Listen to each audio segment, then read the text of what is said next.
Hello बच्चा लोग, कैसे हो आप सब।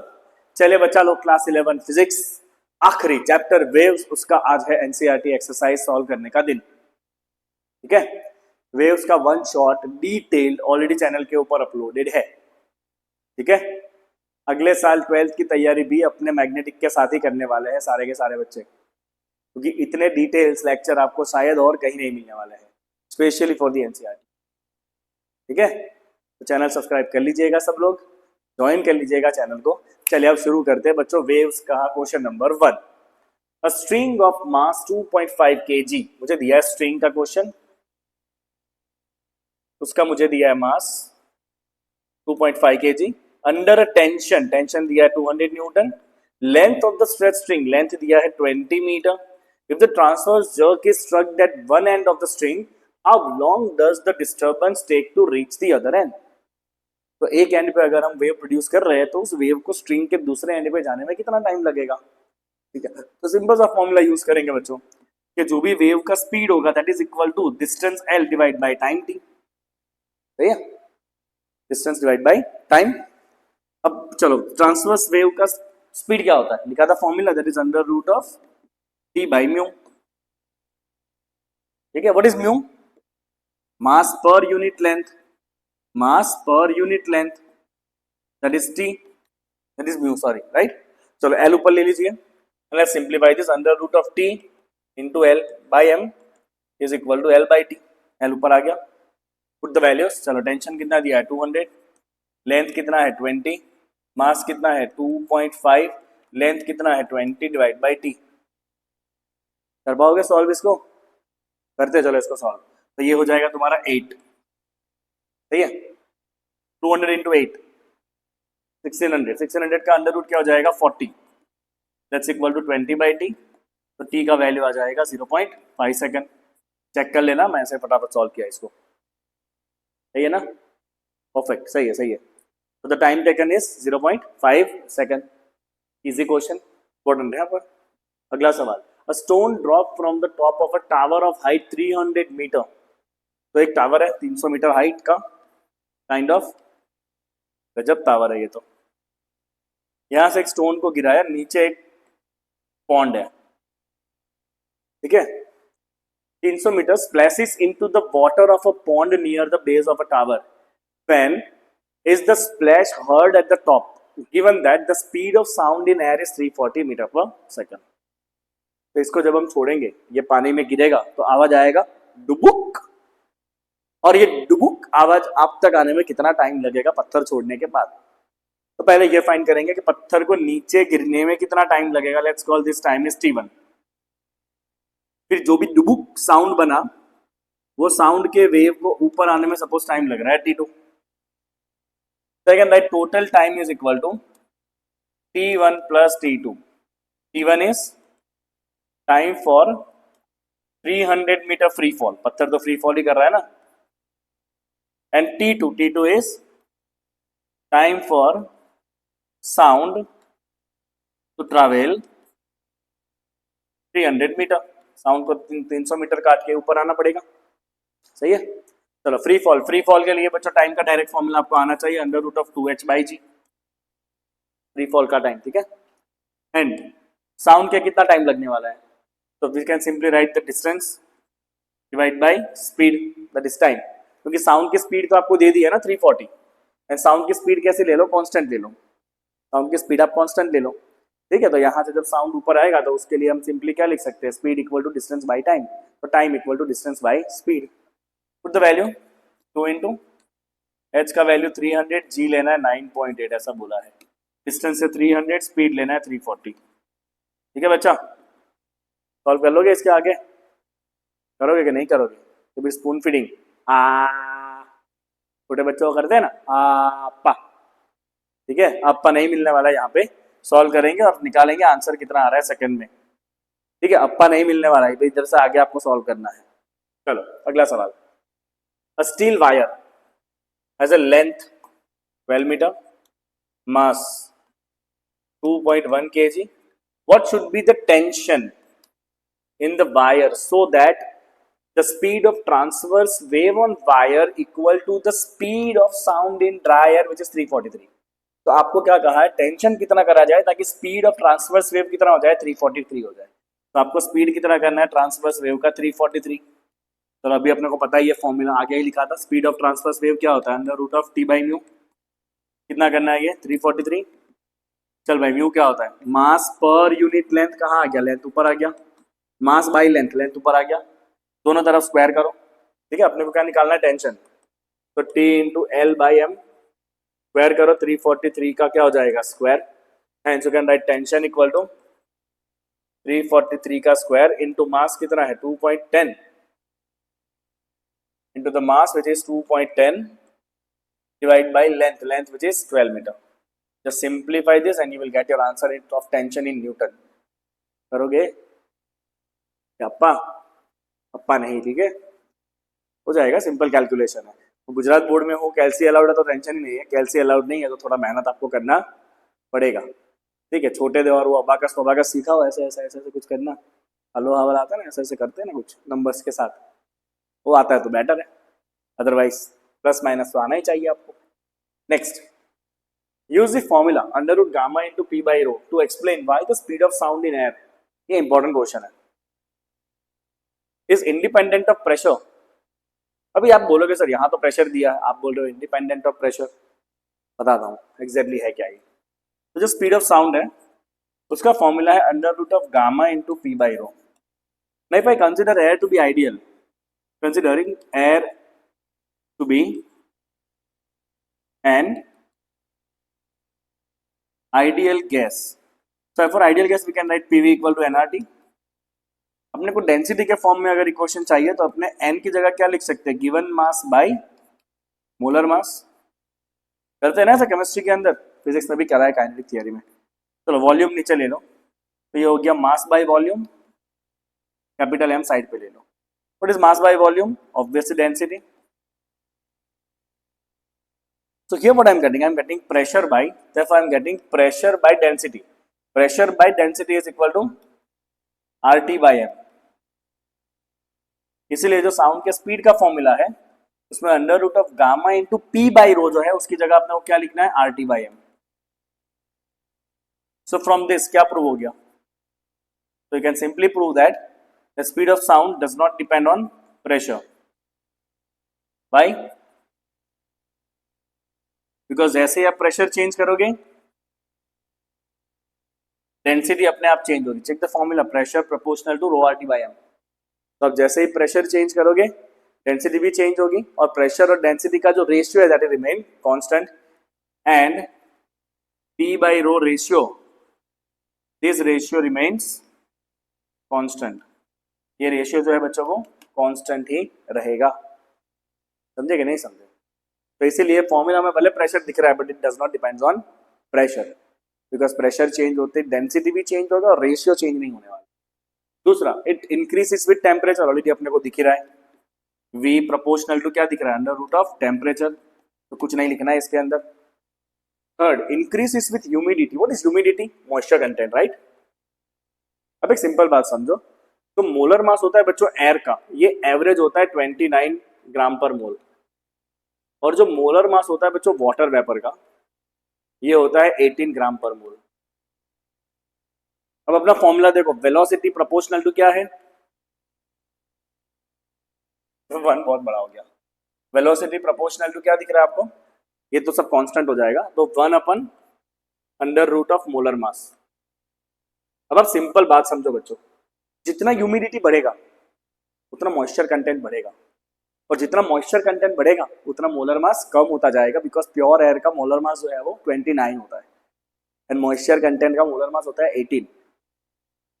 समझे कि नहीं। तो जैसे जैसे ह्यूमिड, अभी आपको लिखने इसके अंदर स्टेटमेंट्स, अब इतना लिखा आपने, ये लिखा, अब आपको क्या लिखना है कि with increase in humidity moisture content increase, hence molar mass of air decrease, and due to decrease in molar mass speed of sound will increase. Content समझ आया, इतना क्लियर हुआ सबको, है कि नहीं। चलो समझ आ रहा है तो थोड़ा लाइक वाइक करो यार। हाँ, आगे बढ़ते हैं, चलो नेक्स्ट देखो क्या है। Bat emits ultrasonic sound of this frequency in air. If the sound meets a water surface, what is the wavelength of the reflected sound? Transmitted sound. Speed of sound in air is given and speed of sound in water is given. ये बहुत फालतू सा question है. तो suppose ये पानी है, ठीक है, यहां से एक अल्ट्रासोनिक वेव आया जिसकी फ्रीक्वेंसी आपको दी है 1000 किलोहर्ट्ज. ये वेव रिफ्लेक्ट भी होगा, ये वेव पानी में भी जाएगा, रिफ्रैक्ट होगा. इधर जो वेव है उसकी स्पीड है 340 एयर में, ठीक है, और वाटर में जो वेव है उसकी स्पीड है 1486 as per the given in question. The very important thing is the frequency. Frequency does not depends on medium. Frequency depends on the source. And source कौन है? बैट. तो वो साउंड का वेव जो bat ने निकाला है, अल्ट्रासोनिक वेव जो बैट ने निकाला है, वो एयर में रहे या पानी में रहे, फ्रीक्वेंसी चेंज होती नहीं है. That is very important point. Frequency only depends on source, it does not depends on medium. तो यहाँ जो फ्रीक्वेंसी है वो भी रहेगी 1000 kilohertz, that is 10 power 6 hertz, है ना. 1000 किलो मतलब 10 पावर 6 हर्ट्ज. इधर भी फ्रीक्वेंसी तो वही रहने वाली है 10 पावर 6 हर्ट्ज. तो यहाँ जो वेव लेंथ होता है लैम्बडा क्या होता है बच्चों? v by F. तो ये हो जाएगा 340 divide by 10 power 6, that is 3.4 into 10 power minus 8. I can right -4 ना, व्हाट यू कैन राइट, ये 10 पावर 6, ये 10 पावर 2, तो कट होगा तो 10 पावर -4 मीटर. यहाँ पे रिफ्रैक्टेड के अंदर lambda equal to v by f 1486 divide by 10 power 6, that is 1.486 into 10 power -3 metre. Easy easy है ना. आगे देखो, इजी क्वेश्चन है इसमें सारे, बट क्वेश्चन बहुत सारे हैं इसमें. जहाँ तक मेरा मानना है उधर तो क्वेश्चन बहुत सारे हैं इसके अंदर. हाँ 20 क्वेश्चन है, बट ये थोड़ी करना है 20 नंबर नहीं करना है, 21 भी नहीं करना है. ये डोपलर इफेक्ट वाले क्वेश्चन है, ये पुराना पीपीटी है. कोई नहीं, जितने काम किया सारे क्वेश्चन हम करेंगे, डोंट वरी. नेक्स्ट देखो, a hospital uses an ultrasonic scanner to locate tumors in tissue. What is the wavelength of the sound? Hey, idhar aa. What is the wavelength of the sound if the speed of the sound is given 1.7 km per second and the frequency is given 4.2 megahertz? क्या फालतू सवाल है. v क्या होता है? Lambda into F. तो wavelength lambda क्या हो जाएगा? v by F. v है 1.7 किलोमीटर, कन्वर्ट किया मीटर में, एंड फ्रीक्वेंसी है 4.2 मेगा, कन्वर्ट किया. इसको सॉल्व कर लेना, जो आए वो आपका आंसर होगा. किस यूनिट के अंदर? मीटर में, है कि नहीं. इजी इजी क्वेश्चन है सारे, चेक कर लेना क्या आ रहा है आंसर. नेक्स्ट, अब आया इंपॉर्टेंट क्वेश्चन. अब थोड़े मुद्दे के क्वेश्चन आ रहे हैं. तो the transverse harmonic wave on a string is described bye. तो आपको इस तरह से एक हार्मोनिक वेव दिया गया है, ठीक है, where x and y are in centimeter and t is in second. The positive direction of x is from left to right. Usually वही होता है. Is this wave traveling or harmonic? Sorry, is this wave a traveling or a stationary wave? तो मुझे बड़ा simple दिख रहा है y of xt. ये मुझे दिख रहा है 3 sin 3060 plus 0.018x plus pi by 4. ठीक है, तो यहाँ पे तो बहुत सिंपल सा दिख रहा है अपने को. ओमेगा टी एंड के एक्स दोनों साथ में है, और ओमेगा टी और के एक्स दोनों साथ में होते हैं, मतलब ये तो कौन सा वेव है? This wave is travelling wave. चलो पहला आंसर निकाल दें. This is travelling wave. तो स्टेशनरी वेव में तो क्या था? साइन भी था और कॉस भी था. साइन के साथ के एक्स आता है, कॉस के साथ ओमेगा टी आता है. इसमें सिर्फ साइन है एंड ओमेगा टी के एक्स दोनों एक ही साथ में, ठीक है. स्टेशनरी वेव में ओमेगा टी होता है साइन के साथ, नहीं, के एक्स होता है साइन के साथ एंड ओमेगा टी होता है कॉस के साथ. इसमें खाली साइन है और दोनों एक साथ में. तो ये ट्रैवलिंग वेव का इक्वेशन है. What are the speed and direction of propagation? चलो स्पीड क्या होता है? तो स्पीड होता है omega by k. Simply compare करो, ओमेगा किसके साथ होता है? टी के साथ. तो ये ओमेगा का वैल्यू है 36. के किसके साथ होता है? एक्स के साथ. तो ये वैल्यू है 0.018. ठीक है, क्या यूनिट क्या होगा? तो इसका यूनिट होने वाला है रेडियन पर सेकंड, और ये सेंटीमीटर में दिए सारे वैल्यू आपको चेक करो. तो ये वैल्यू होगा आपका सेंटीमीटर. के है ना, तो centimetre inverse. Let's simplify this. कितना आ जाएगा स्पीड का वैल्यू आपका? ठीक है ना, राइट लाइक दिस. 0.018 को लिख सकते हैं 18 इंटू 10 पावर -3. फिर 36/18 is 2, 10 पावर -3 ऊपर आएगा, 10 power +3, that is in centimetre per second. If I convert this to metre per second can like 20 metre per second. मिला स्पीड. ओमेगा बाई के, ये सारे फॉर्मूला आपने डिराइव करे हुए हैं. ठीक है. चलो दूसरी बात, डायरेक्शन ऑफ प्रोपेगेशन. तो अब x के वाले टर्म का साइन देखो, x वाले टर्म का साइन क्या है? प्लस है. अगर x वाले टर्म का साइन प्लस होता है तो वेव का डायरेक्शन क्या होता है? Negative x. अगर बीच में ये नेगेटिव हुआ तो साइन का वेव का डायरेक्शन क्या होता है? Positive x. तो यहाँ पे बच्चों वेव का डायरेक्शन है, direction of wave is negative x. Direction of wave is negative x. ठीक है, बिकॉज ये बीच वाला टर्म क्या है? पॉजिटिव है. ये हो गया आपका ओमेगा, ये हो गया आपका k, ये हो गया आपका फाई, और ये टर्म दिखा रहा है डायरेक्शन क्या है? -x. चलो नेक्स्ट आगे बढ़ते हैं. और क्या पूछा है? What are the amplitude and frequency. अब ये सारे सिंपल सिंपल क्वेश्चन है. तो आगे देखो ना, आगे एम्पलीट्यूड. एम्पलीट्यूड मतलब जो आगे होता है वो कितना है? एम्पलीट्यूड 3. कौन सा यूनिट में? सेंटीमीटर. तो एम्पलीट्यूड इज 3 सेंटीमीटर. 3 कहाँ गया? ठीक है. और क्या पूछा है? फ्रीक्वेंसी. तो फ्रीक्वेंसी क्या होता है? 2π/ओमेगा. We have the value of omega. कहाँ गया ओमेगा का वैल्यू? 36. तो frequency will be equal to π/18 hertz. ठीक है. धड़ाधड़ आंसर आ रहे हैं. 4 मार्क के लिए ये क्वेश्चन है. What is initial face at origin? Initial face, initial face मतलब फाई. तो इनिशियल फेस फाई क्या है ओरिजिन के ऊपर? π/4. यही ऑलरेडी फाई का value. What is the least distance between two successive crest? Two successive crest के बीच के डिस्टेंस को क्या कहते हैं? अपने वेवलेंथ. तो फिर है डिस्टेंस बिटवीन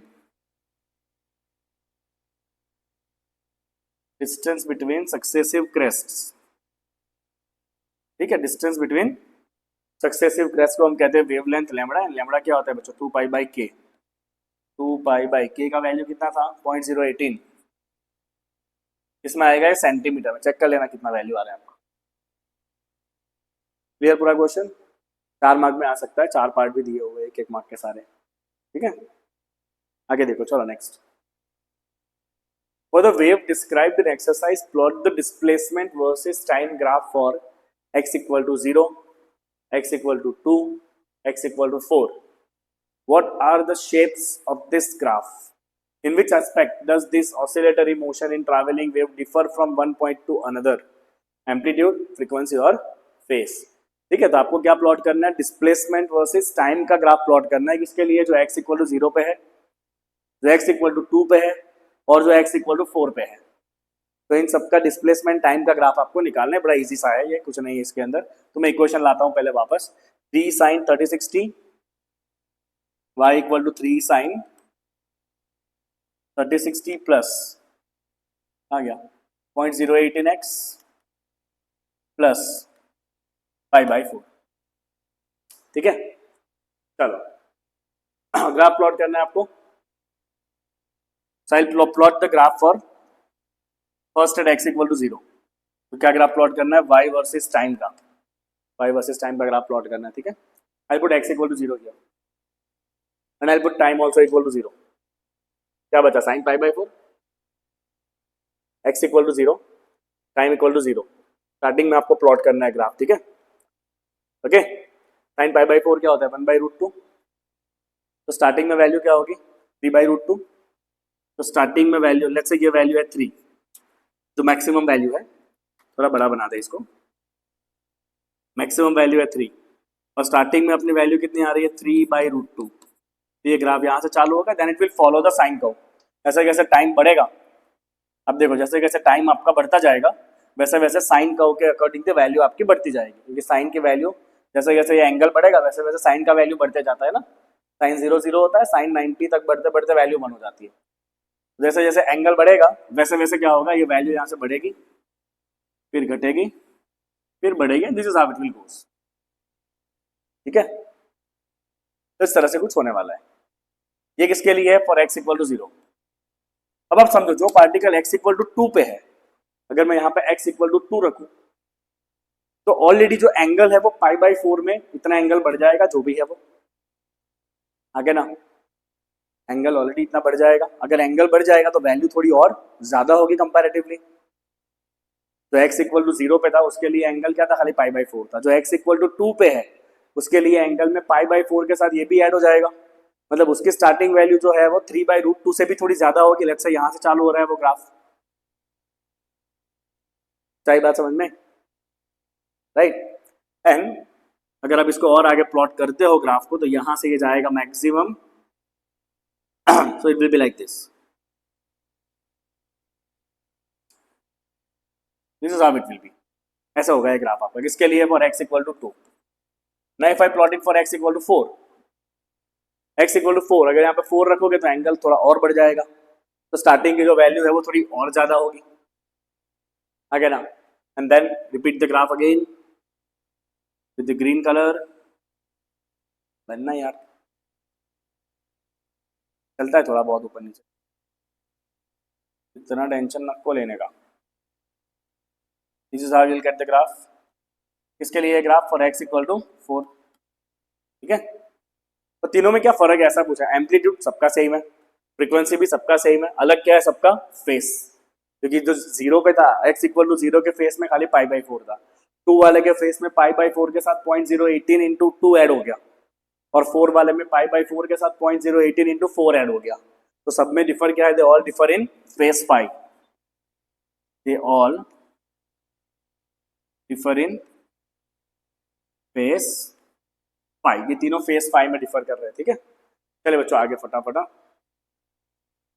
सारे क्वेश्चन है फटाफट खत्म करना पड़ेगा। चलो next sector, very important question, वो द ट्रैवलिंग हार्मोनिक वेव, ठीक है, where x and y are in centimeter t in second, calculate the phase difference, क्या फाइंड करना है आपको, phase difference between the oscillatory motion of 2 points separated by a distance। तो जो दो point के बीच में इतना डिस्टेंस है उनके बीच में फेस का डिफरेंस क्या होगा। तो एक सिंपल आपको फॉर्मूला बच्चों याद रखना है, फॉर्मूला ये कहता है कि, इधर लिखता हूं फॉर्मूला, फॉर्मूला ऐसा कहता है कि phase difference delta phi is equal to 2 pi by lambda into path difference, which is delta x. So the formula is delta phi phase difference equal to 2 pi by lambda into path difference. Phase difference is 2 pi by lambda into path difference. Remember this formula. Phase difference is 2 pi by lambda into path difference. समझे? Perfect. चलो तो पहले question के लिए solve करते हैं। पहले के लिए आपको पाथ का डिफरेंस कितना दिया है, 4 मीटर। ये वेवलेंथ कितना होगा चेक करो ना, यहाँ से ये 2 पाई बाहर है, तो ये हो जाएगा 2 पाई अंदर जाएगा, तो आपका जो k का वैल्यू होता है, k किसके साथ होता है, x के साथ, x के साथ क्या है 2 पाई इंटू 0.080, 2 पाई इंटू 0.0080, ये k का वैल्यू। एंड k क्या होता है बच्चों, 2 पाई बाई लैम्बडा, ठीक है, 2 पाई कट, तो लैम्बडा आ जाने वाला है आपका 1 डिवाइड बाई 0.0080, कितना होता है 1 डिवाइड बाई 0.0080, 10 पावर ऊपर ले लेगा, 10 पावर 4 कर -4 कर दे, इसको ऊपर आ जाए 10 पावर 4, ये ऐसा हो जाएगा, सही है ना, ये कट हो गया है ना। और इस 1000/8 बोलो ना यार, 1000/8 क्या होता है, ये सेंटीमीटर में, क्योंकि आपको ये वैल्यू सेंटी में दिया हुआ है, this is centimetre, let's convert this to metre. Metre में क्या हो जाएगा 10/8, 10/8 इज 1.25, बोलो ना, हाँ 1.25, फिर इज 1.25 मीटर, वेवलेंथ का वैल्यू होगा 1.25 मीटर। चलो अब ज़्यादा फॉर्मूला फटाफट रखते हैं, ठीक है। तो पहले केस के लिए phase difference would be equal to 2 pi by lambda into path difference, 2 pi by lambda, lambda का वैल्यू कितना है 1.25, और ये डिफरेंस कितना दिया है आपको 4 मीटर।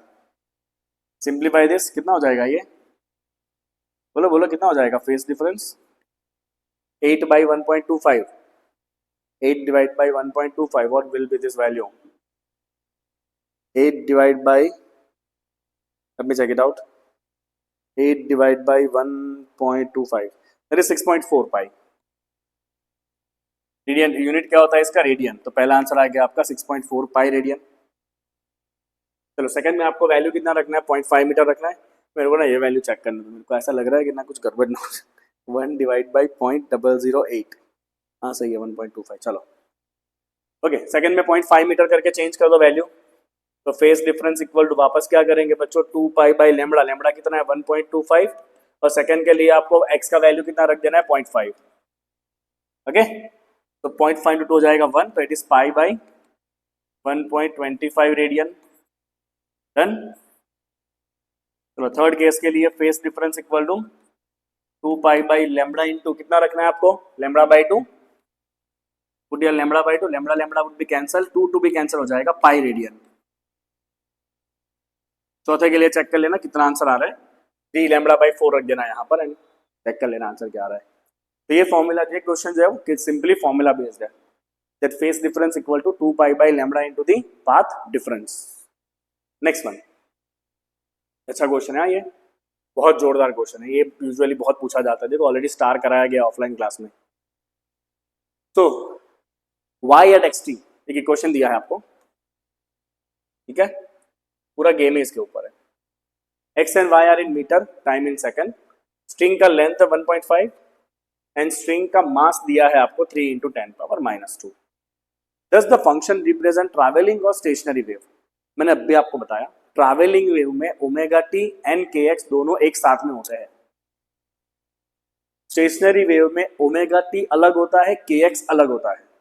चेक करो यहाँ पे क्या दिख रहा है, के एक्स अलग है साइन के साथ, ओमेगा टी अलग है कॉस के साथ।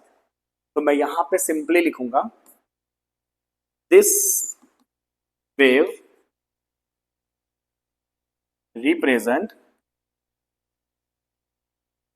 Stationery wave, this wave represent which wave, this wave represent stationary wave, ठीक है, as it is not function of k x plus और माइनस ओमेगा टी, ऐसा लिखना जरूरी है। नेक्स्ट क्या पूछा है देखो तो, interpret the wave a superposition of two wave travelling in opposite direction. मतलब ये जो वेव बना है वो किन दोनों वेव के मिलने से बना है। स्टेशनरी वेव कब बनता है बच्चों, जब दो वेव आपस में मिले, तो किन दोनों वेव के मिलने से ये बना है ये आपको बताना है। तो बड़ा सिंपल सा, इसको अलग करना है खाली। चलो अपने को दिया है y equal to 0.06 sine 2 pi by 3x cos 120 pi t, right. मैं सिंपली यूज करूंगा साइन इंटू कॉस।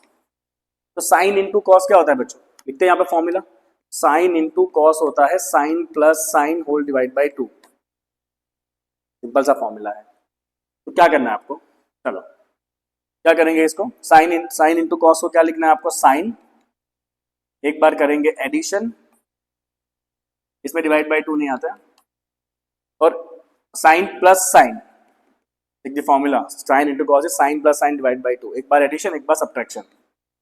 चलो सब्ट्रैक्शन करो, 2 pi by 3x minus 120 pi t, whole divide by क्या करना है आपको 2, दिख रहा है आपको, होल डिवाइड बाई 2। दोनों को अलग कर दो, 0.06 दोनों के साथ है, तो दोनों को कर दो सेपरेट, तो you will get the y1। पहला इक्वेशन कौन सा होगा बच्चों, तो आपका पहला इक्वेशन होगा y1 equal to 0.06 by 2 that is 0.03 sine 2 pi by 3x plus 120 pi t, और दूसरा होगा 0.03 sine 2 pi by 3x minus 120 pi T.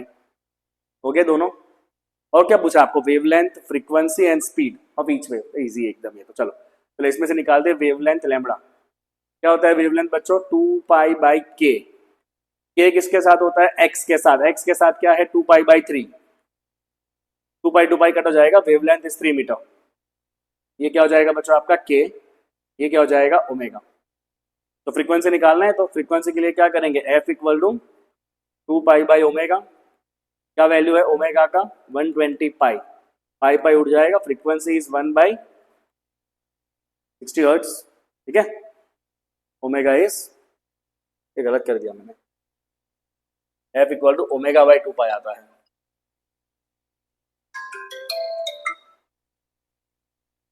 हाँ वैसे, हाँ बोलो, हाँ आवाज नहीं आ रहा? हेलो हेलो, कब है? आज उनको टाइम दिया है? हाँ हाँ हाँ हाँ, एक मिनट, आज का शेड्यूल वो लोग आने वाले हैं 4:30 को। एक मिनट, चालू रखो ना। हाँ, तो ये रिकॉर्डिंग में लगाऊंगा, सेकंड ना।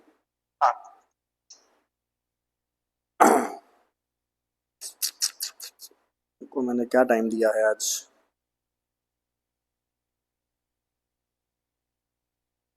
4 से 5 है इनका। फिर आप 5 से 7:30 है ना? ठीक है, 5 बजे बुला लो ना, 5 से 6:30। 5 से 6:30, ओके ठीक है। भाई ये सब भी देखना पड़ता है, ऑफलाइन क्लास इंपॉर्टेंट है। फ्रीक्वेंसी आ गया 60 हर्ट्ज। और क्या पूछा है आपको? स्पीड पूछा है ना, तो आप स्पीड के लिए क्या करोगे? v equal to lambda into f. Lambda कितना है? 3, एफ क्या है? 60। तो स्पीड आ जाएगा 180 मीटर पर सेकंड। चलो लो, स्पीड भी आ गया। कितना हो गया स्पीड? बट चलो, स्पीड आ गया बच्चों 180 मीटर पर सेकंड। डन। और क्या करना है? Determine the tension in the string. तो स्पीड आया ना, under root T by mu. कर सकते हो, फाइंड करते हैं टेंशन। चलो लास्ट वन। तो स्पीड इक्वल टू क्या होता है? Under root of T by mu.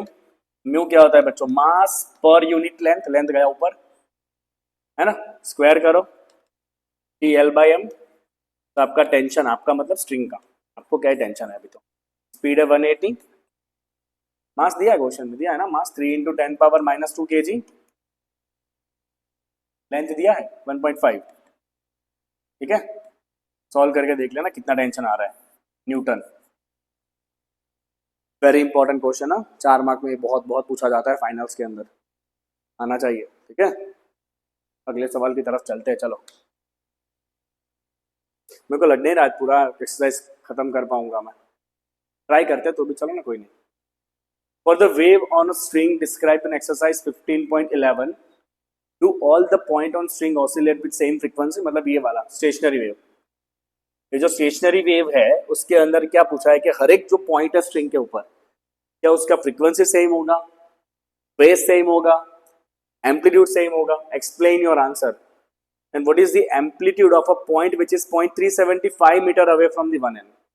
तो होता क्या है बच्चों, अगर ये स्टेशनरी वेव की हम बात करें ना, तो स्टेशनरी वेव में क्या होता है, सुनना ध्यान से। तो जो स्ट्रिंग है वो पूरी की पूरी एक सिंगल फेस में ऑसिलेट करती है, बट हर एक पॉइंट का एम्पलीट्यूड अलग अलग होता है। आप देखो तो ये वाला जो पॉइंट है उसका एम्पलीट्यूड इतना ही है,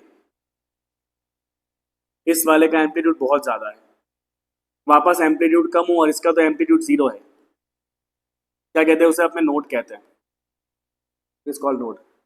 सो we write here all the points on string, all the points on string oscillate with same frequency and phase, but क्या अलग होगा? Amplitude, but different amplitude. अलग क्या होगा सब में?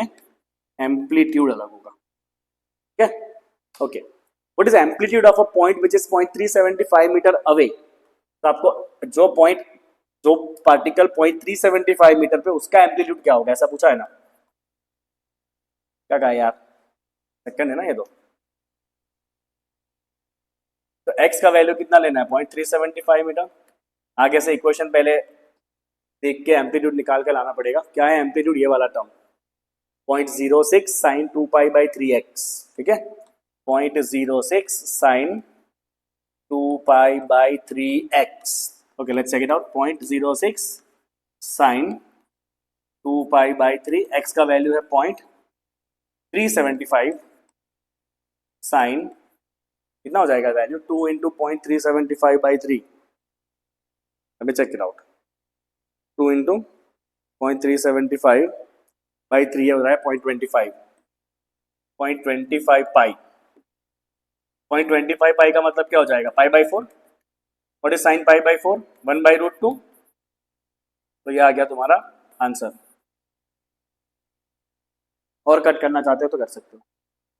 तो ये जो आगे वाला टर्म होता है ना वो होता है एम्पलीट्यूड, उसमें खाली आपको एक्स का वैल्यू रखना है 0.375। ठीक है, तो पूरी की पूरी स्ट्रिंग सिंगल फेस में सिंगल फ्रीक्वेंसी से ऑसिलेट करती है, बट हर एक पॉइंट का एम्पलीट्यूड अलग अलग होता है। स्टेशनरी वेव्स में आप डिटेल टॉपिक देखोगे ना वन शॉट तो आपको आइडिया आ ही जाएगा। बाल की खाल निकालिए खींच खींच। चलो आगे बढ़ते हैं बच्चों। Given below are the function of x and t to represent the displacement transverse or longitudinal for an elastic wave. State which of these represent traveling, stationary and none of the above. तो देखो बड़ी simple सी बात है, अगर ये बहुत simple सा है, ये kx cos के साथ है, ओमेगा टी साइन के साथ है, बोलो कौन सा वेव हो गया, ये स्टेशनरी करवाया ना अभी आपको। ठीक है, इसमें देखो साइन या कॉस है ही नहीं, मतलब ये कोई वेव ही नहीं है। एक्चुअली ना वेव की एक कंडीशन होती है जो एक्चुअली आपको यहाँ पे नहीं दिया हुआ है, बट कंडीशन ऐसी होती है कि कोई भी आपको फंक्शन दिया होता है ना तो उसका del square y by del x square जो है ये होना चाहिए some constant into del square y by del t square, ऐसा कुछ बनना चाहिए, तो ये वो वेव रिप्रेजेंट करता है ट्रैवलिंग वेव, अदरवाइज नहीं करता है। यहाँ पे देखो समझना ध्यान से, के एक्स एंड ओमेगा टी साथ में बाहर है साइन, के एक्स एंड ओमेगा टी साथ में बाहर है कॉस। ठीक है, मतलब के एक्स एंड ओमेगा टी साथ में है दोनों में। अब दोनों का यहाँ पे एडिशन करना है अपने को, तो दोनों का सुपरपोजिशन करेंगे, पर दोनों का एम्पलीट्यूड अलग अलग है, तो ये स्टेशनरी वेव नहीं बना पाएंगे क्योंकि एम्पलीट्यूड दोनों का अलग अलग है। तो ये क्रिएट करेंगे सिंपली सुपरपोजिशन ऑफ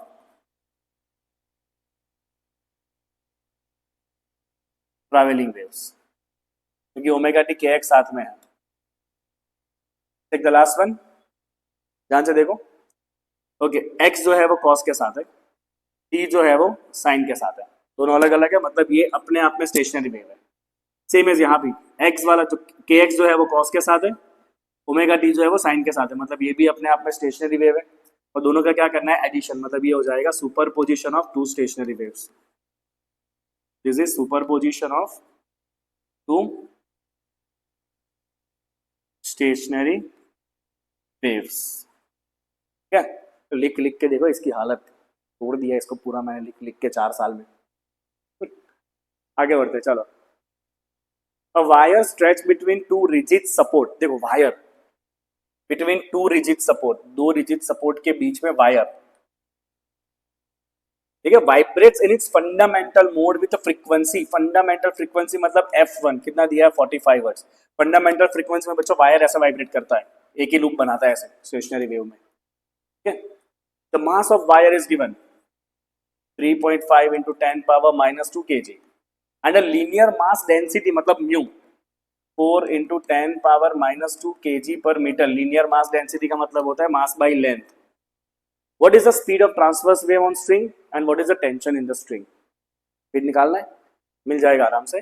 तो पहले ये जो है ना मास पर लेंथ, वहां से लेंथ निकाल लो, तो आपको मास कितना दिया है 3.5 into 10 to the power minus 2 divide by length is equal to 4 into 10 power minus 2। समझ रहे हो क्या किया, ये म्यू दिया है मास पर यूनिट लेंथ, मास आपको दे दिया है मैंने रख दिया यहाँ पर, तो लेंथ का वैल्यू आ जाएगा 3.5 divide by 4 metre, keep it as it is, 0.9 आजू बाजू आएगा, 0.88 ऐसा जो आएगा कुछ।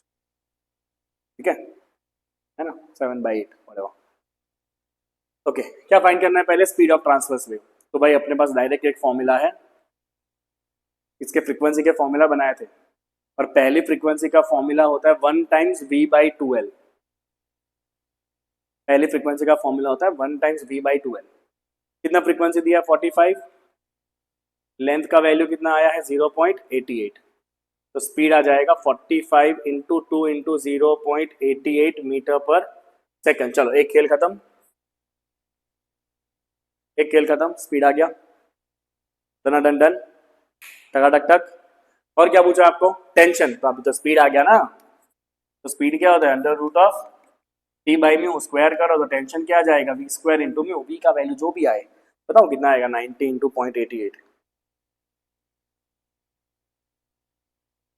90 इंटू 0.88 79.2 मीटर पर सेकंड। रखते हैं यहाँ पे वैल्यू इसका, म्यू का वैल्यू कितना है 4 इंटू 10 पावर -2। कैलसी यूज कर रहा हूँ मैं तो, हाँ भाई, मेरी थोड़ी एग्जाम है। 251 Newton A Newton. That's the tension. ये भी अच्छा क्वेश्चन है, इसको भी बच्चों प्रिपेयर करके जाएंगे स्कूल एग्जाम के लिए। It's really good question. ठीक है, चलो नेक्स्ट देखते हैं आगे। अब मीटर लॉन्ग ट्यूब, 1 मीटर लंबा ट्यूब है, तो लेंथ ऑफ ट्यूब दिया है 1 metre. Open at one end, open at one end, एक ही एंड से ओपन है, एक ही एंड से ओपन है, दूसरा एंड क्लोज है, मतलब ये कौन सा ट्यूब हो गया? Close pipe. क्योंकि ओपन पाइप का जो केस है वो दोनों एंड से ओपन होता है, ये एक ही एंड से ओपन है, एक एंड क्लोज है। shows the resonance with a fixed frequency source of a tuning fork। कितना फ्रीक्वेंसी से रेजोनेंस है इसका? 340 hertz. when the tube length is 25.5 और 79.3। ठीक है, एक बार ट्यूब का लेंथ दिया है 25.5 सेंटीमीटर, एक बार ट्यूब का लेंथ दिया है 79.3 centimetre. Estimate the speed of sound in air. अब ये जो है ना, इसका सॉल्यूशन बेटा थोड़ा चैलेंजिंग है। चैलेंजिंग इसलिए है कि एंट्रेंस में इसका सॉल्यूशन कुछ अलग देता है, और टेक्स्ट बुक में इसका सॉल्यूशन कुछ अलग दिया है। टेक्स्ट बुक में तो क्या बोला है पता है? कि ये जो है ना L1 जो है, ये पिस्टन मूवेबल है, अप डाउन हो सकता है। तो इन्होंने ऐसा बोला है कि जो L1 है ना, that is for the first harmonic, ऐसा बोल दिया है, और ये जो है that is for third harmonic. तो अपने भी वैसे ही करेंगे जैसे बुक में दिया है। तो let's say L1 is equal to 25.5 centimetre is according with first harmonic of closed pipe. क्या फॉर्मूला होता है फर्स्ट हार्मोनिक में? 1 इंटू क्लोज पाइप है, V बाई क्या आएगा यहाँ पे? 4L। तो यहाँ से आप डायरेक्ट एक फ्रीक्वेंसी आएगा यहाँ पे, तो frequency is V by 4L, frequency is V by 4L। चलो कितना फ्रीक्वेंसी है? 340। V फाइंड करना है। L1 है 25.5 सेंटीमीटर, मल्टीप्लाई दिस, अराउंड 100 के आजू बाजू हो जाएगा। तो 340 इंटू 4। घड़ी कहाँ भाग रही है बे? बाय गुडनेस, अभी तो 11 बजे। मैं सोच रहा हूँ यार 11:30 हो गए, जल्दी खत्म करना पड़ेगा लेक्चर, ये वो। नहीं नहीं नहीं, ऐसा ही होता है सस्ती वाली घड़ी का।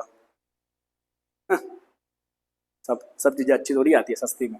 Answer is 346.8 metre per second. ये बुक में ऐसे आंसर दिया है, तो बुक के अकॉर्डिंग ये L2 का काम ही नहीं है। अब मैं तुमको जेन्युइन बताता हूँ, जब अगर एंट्रेंस में ये क्वेश्चन आता है तो एक्चुअल में कैसे सॉल्व करना है, ठीक है? For entrance point of view, for, क्योंकि आपको जेई नीट पीवाईक्यूज में ऐसे बहुत सारे क्वेश्चन मिलने वाले हैं, तो ऐसा क्वेश्चन जब भी आता है तो डायरेक्ट क्या करना है? Frequency equal to V by 2 times L2 minus L1। ऐसे सॉल्व होता है ये क्वेश्चन। ये एक्चुअल में इसका सही मेथड है, बट एनीवेज जो एनसीईआरटी में दिया हुआ आंसर यही दिया हुआ है। इससे आंसर निकाल रहे तो बड़ा डिफरेंस आ रहा है। आप पता बनाने वाले ने क्वेश्चन क्या सोच के बनाया हो। ठीक है, आगे बढ़े बच्चों। ओके, नेक्स्ट देखते हैं। चलो 4 और क्वेश्चन है। 4 ही है। Steel rod 100 centimetre long is clamped eight middle में क्लैम्प किया भाई इसको। तो ये रॉड है, इसको इधर क्लैम्प कर दिया है, यहां से ये मूव नहीं हो सकता है। The fundamental frequency of longitudinal vibration of the rod is given to be 2.53। अब जब ये रॉड वाइब्रेट करेगा तो कैसे वाइब्रेट करेगा? Obviously it will vibrate like this. This is how it is going to vibrate. आगे ना, बीच में से क्लैम्प किया है, this is how it will vibrate. आगे ना, अगर एंड में से क्लैम्प किया होता तो it would have vibrated like this. अभी बीच में से क्लैम्प किया है, तो ये पॉइंट तो बिल्कुल भी मूव ही नहीं हो पाएगा। तो यहां क्या बनेगा? नोड। ये पॉइंट सबसे ज्यादा मूव होगा, है कि नहीं? तो ये क्या बनेगा? Anti node. What is distance between node and anti node? Lambda by 4। करवाया है, थियरी में करवाया है। Distance between node and anti node is lambda by 4। ठीक है, ओके। क्या हम ऐसा भी कह सकते हैं कि इधर भी क्या है एंटी नोड, तो distance between anti node and anti node that is equal to lambda by 2। Same है, यहाँ लैम्बडा बाई 4, यहाँ lambda by 4, total is lambda by 2। चलो तो सिंपल सी बात है, जो रॉड का लेंथ है L that should be equal to lambda by 2। So 2L equal to lambda, and lambda क्या होता है V बाई एफ। स्पीड पूछा है ना आपको, हैंस तो मुझे यहाँ से स्पीड का वैल्यू क्या मिल जाएगा 2L into F. Put the value, 2 into length कितना दिया है 100 सेंटीमीटर मतलब 1 मीटर, फ्रीक्वेंसी दिया है 2.53 किलो, किलो मतलब 10 पावर 3। तो यार आंसर इज कितना हो जाएगा 5.06 into 10 power 3 metre per second. ये हो जाएगा स्पीड ऑफ द वेव। सारे के सारे बच्चों कॉन्सेप्चुअल क्वेश्चन है। तुम लोग पिछले 2-3 साल के जेई के पेपर उठा के देखो, सब एनसीईआरटी में से आ रहा है, बैठा बैठा क्वेश्चन आ रहा है, एग्जाम्पल एक्सरसाइज ये सारे क्वेश्चन। मतलब हार्डली 25 में से 3-4 क्वेश्चन ऐसे होते हैं जो भाई बहुत भारी होते हैं, जो एनसीईआरटी से रिलेट नहीं करते। बाकी तो भाई सब कुछ रिलेटेड टू एनसीईआरटी, सब कुछ। लाइट कम है थोड़ी ना, चालू करो अभी, क्या हो गया खत्म हो गया पूरा, इतना कोई फर्क नहीं आ रहा है, आ रहा है, चलता है चलता है। हाँ नेक्स्ट देखते हैं चलो। पाइप का क्वेश्चन आया 20 सेंटीमीटर लॉन्ग, पाइप का क्वेश्चन आया 20 सेंटीमीटर लॉन्ग, क्लोज है एक एंड पे, मतलब क्लोज पाइप का क्वेश्चन है। Which mode of pipe is resonantly excited by 430 hertz. ले अभी तो किया क्वेश्चन, कौन सा पाइप है क्लोज पाइप। मैंने आपको जस्ट समझाया बेटा एग्जाम्पल में कि क्लोज पाइप की जो फ्रीक्वेंसी है ये होता है ऑड मल्टीपल ऑफ, क्या होता है ये odd multiple of V by 4L। अभी कुछ टीचर आपको ऐसे सिखाएंगे, क्या सिखाएंगे पता है, कुछ टीचर आपको ऐसे सिखाएंगे 2n प्लस 1 करो, 2n माइनस 1 करो। नहीं करना है हमको 2n प्लस 1, 2n माइनस 1। क्यों करूं मैं 2n प्लस 1, 2n माइनस 1? मुझे पता है सिंपली कि यहाँ पे V by 4L fundamental frequency है और उसके खाली ऑड मल्टीपल्स ही आते हैं, इवन मल्टीपल यहाँ नहीं आते। तो I can write it like this ना, why should I confuse myself. क्योंकि मेजोरिटी बच्चे क्या करते हैं पता है, 2n प्लस 1 लेते हैं, सॉल्व करते, फिर n का वैल्यू आंसर लिखते हैं। आंसर n का वैल्यू नहीं है, answer itself is the 2n plus 1। तो माई कंफ्यूजन नहीं करना है मेरे को ये सारा तुम्हारे साथ, सिंपल सी बात करेंगे बच्चों। ये होना चाहिए odd multiple of V by 4L। कितना फ्रीक्वेंसी है 430 हर्ट्ज, ऑड को मैं ऐसे n लिख देता हूँ, ठीक है, ऐसे अच्छा नहीं लगता ना फिर n, ऐसे n should be odd number, ठीक है। V का वैल्यू कितना है 340, लेंथ क्या दिया है 20 सेंटीमीटर मतलब 0.2, चेक कर कितना आ रहा है 430 इंटू 4 इंटू 0.2 डिवाइड बाई 340। मुझे लग रहा है 1 ही आ जाएगा आंसर इसका, 1 आ जाएगा। ले दैट मीन्स फर्स्ट हार्मोनिक। अब तुम सोचो, तुम अगर इधर 2n प्लस 1 करे होते हैं तो तुम्हारा इधर आता 2n plus 1, 2n plus 1 equal to 1, 1 1 cancel, 2n equal to 0, n equal to 0, mark मिले 0, खत्म, टाटा बाय बाय गया। Okay, will the same source be in resonance with the pipe if open at both the ends. अगर दोनों and से open है ये pipe तो क्या रेजोनेंस मिलेगा आपको सेम फ्रीक्वेंसी से। तो ओपन पाइप का फॉर्मूला क्या था, frequency equal to n times V by 2 allowed. इस ओपन पाइप के अंदर सारे हार्मोनिक्स होते हैं, इसमें खाली ऑड नंबर होते हैं 1 3 5 लाइक दैट। ओके सॉल्व करते चलो। फ्रीक्वेंसी कितना दिया है 430, n is 3 430, V कितना है 340, 430 340, L का वैल्यू है 0.2, कितना आ रहा है n का वैल्यू चेक करते हैं।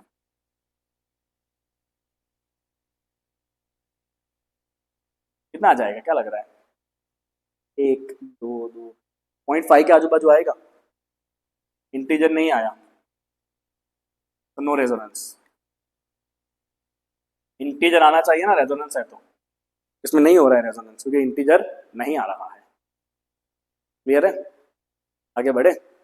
रिकॉर्ड हो रहा है कि नहीं हो रहा है? ओ भाई नहीं हो रिकॉर्ड तो बाप रे, मैं तो ना, हाँ हो रहा है स्टॉप रिकॉर्डिंग, हो रहा है 50 मिनट हुआ।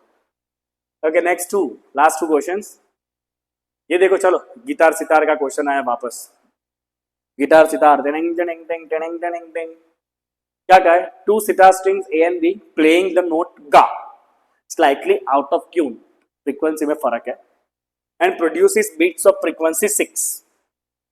ठीक है कोई नहीं, original frequency of A is 324, B का फ्रीक्वेंसी निकालो। अब सुनो पहले मेरी बात ध्यान से। बीट फ्रीक्वेंसी का मतलब होता है डिफरेंस इन फ्रीक्वेंसी, ठीक है। ए का फ्रीक्वेंसी दे दिया 324, तो either 324 minus F B equal to कितना, बीट है 6, और बी का फ्रीक्वेंसी माइनस 324 इक्वल टू 6। बताता हूं तुमको, एक का फ्रीक्वेंसी 324 है, बीट आ रहा है 6, मतलब 6 का डिफरेंस है दोनों फ्रीक्वेंसी में।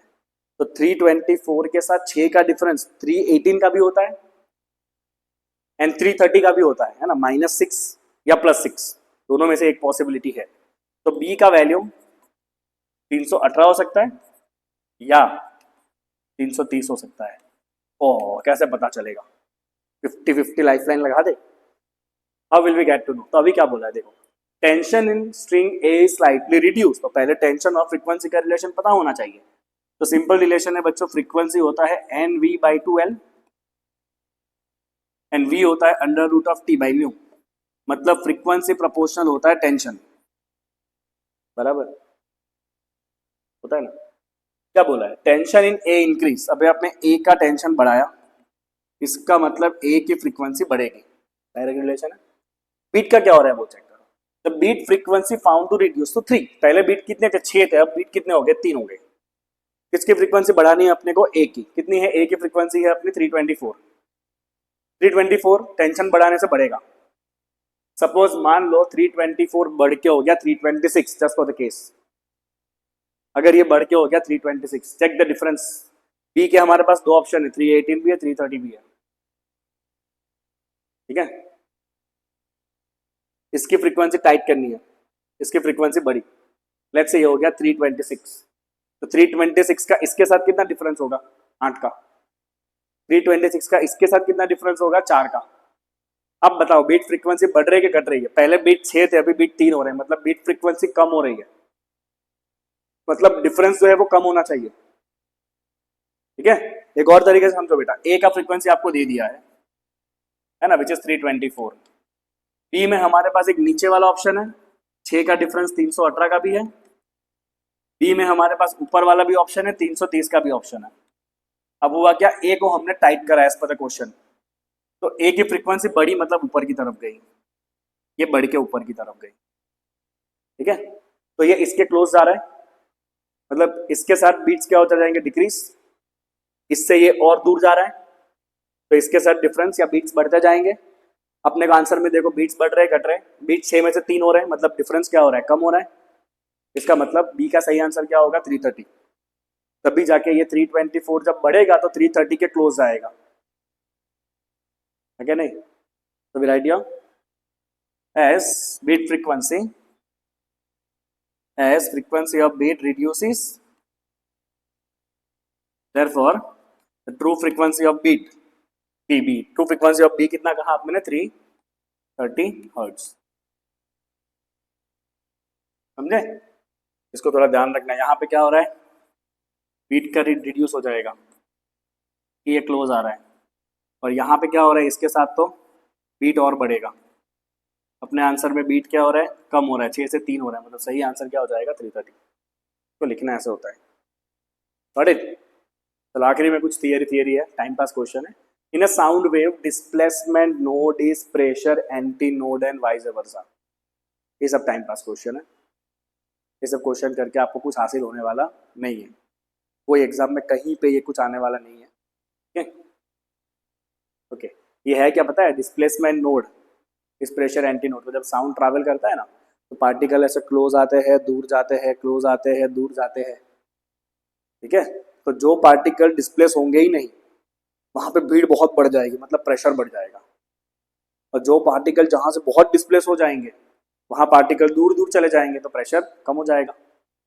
तो जहां पार्टिकल्स हिले ही नहीं, मतलब डिस्प्लेसमेंट का नोड हुआ, उधर प्रेशर बहुत ज्यादा होगा, तो प्रेशर का एंटी नोड हो गया, ठीक है। तो ये चीजें लिखने की जरूरत नहीं होती है, ठीक है। Bats, bats can check the distance, direction, nature, size of obstacle, ये 9th में भी था। बैट्स अल्ट्रासोनिक वेव निकालते हैं और वो वेव रिफ्लेक्ट होकर वापस आते हैं, बैट्स उसको सेंस कर लेते हैं। तो बैट के पास एक kind of inbuilt sonar system होता है, क्या होता है बैट के पास बच्चा? इनबिल्ट सोनार सिस्टम होता है बैट्स के पास, इनबिल्ट, और वही सोनार सिस्टम ये बैट्स यूज करते हैं, कुछ है नहीं उससे ज्यादा। Violin note and sitar note may have the same frequency, yet we can distinguish between the two notes. Frequency भले सेम है, बट दोनों में से जो साउंड निकलेगा ना, वो साउंड की क्वालिटी अलग होती है, और इसीलिए आपको दोनों अलग अलग सेंस होते हैं, ठीक है। Solids can support both longitudinal and transverse, ये एक ही क्वेश्चन है इसमें जो यूजुअली पूछा जाता है, ठीक है। तो जब भी ट्रांसवर्स वेव ट्रैवल होते हैं, ये थियरी में भी अब मैंने इंपॉर्टेंट किया था, तो यहाँ पे आता है शियर स्ट्रेस, क्योंकि ट्रांसवर्स वेव के केस में शेप चेंज होता है, ठीक है, और शियर स्ट्रेस आता है, और शियर स्ट्रेस खाली किसमें होता है? सॉलिड में ही होता है, ठीक है।